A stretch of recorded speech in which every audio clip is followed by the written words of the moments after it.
Hello friends, காலையில் எங்கள் வீட்டு மொட்டை மாடியில் நின்னோம்னா சன்ரைஸ் ஆகிறது இந்த மாதிரி தெரியும்.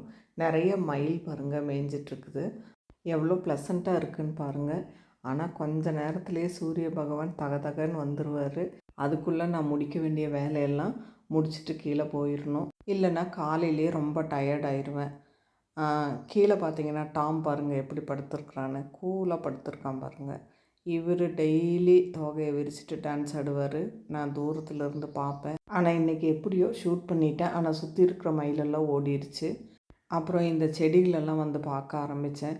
ஒரு 2-3 நாளாக எனக்கு உடம்பு சரியில்லாததுனால இதை சரியாக மெயின்டைன் பண்ண முடியல. அதுக்குள்ளே நல்லா வளர்ந்துருந்த செடிகளெல்லாம் மயில் வந்து கொத்தி சாப்பிட்டுட்டு போயிடுச்சு.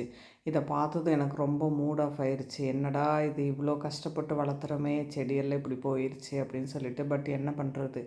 இது பார்த்திங்கன்னா ஒரு வெள்ளரிக்காய் செடி. இது நல்ல பூவெல்லாம் நிறைய விட்டுருக்குது. ஆனால் காய் இன்னும் போடலை. ஒரு சப்போர்ட் மட்டும் கொடுத்து வச்சுருக்கேன். இது பாவக்காய் செடி. இதுக்கும் கயிறு கட்டி தான் விட்டுருக்குறேன். இது தானாக முளைச்சி வந்தது. இதுவுமே ஒரு வெள்ளரிக்காய் செடி தான்.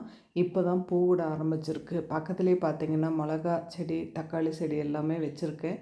இதுக்கு எல்லாமே தண்ணி விட்டுட்டு தான் அடுத்த வேலையை பார்ப்பேன். வீட்டில் மிளகா வாங்கும்போது மீதியாகிற அந்த மிளகா விதையை கொஞ்சம் அப்படியே போட்டு விட்டேன்.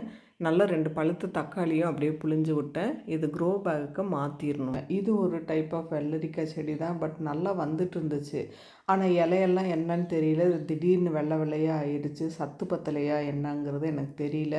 ஆனால் பிஞ்சு பூவெல்லாம் நிறையா இருக்குது. ஸோ அதனால் நான் இதை டிஸ்டர்ப் பண்ணாமல் அப்படியே வச்சு நல்லா தண்ணி ஊற்றிக்கிட்டு இருக்கேன். நல்லா வர்ற செடிங்க திடீர்னு இப்படி ஆகும்போது மனசுக்கு ரொம்ப கஷ்டமாக இருக்கும்.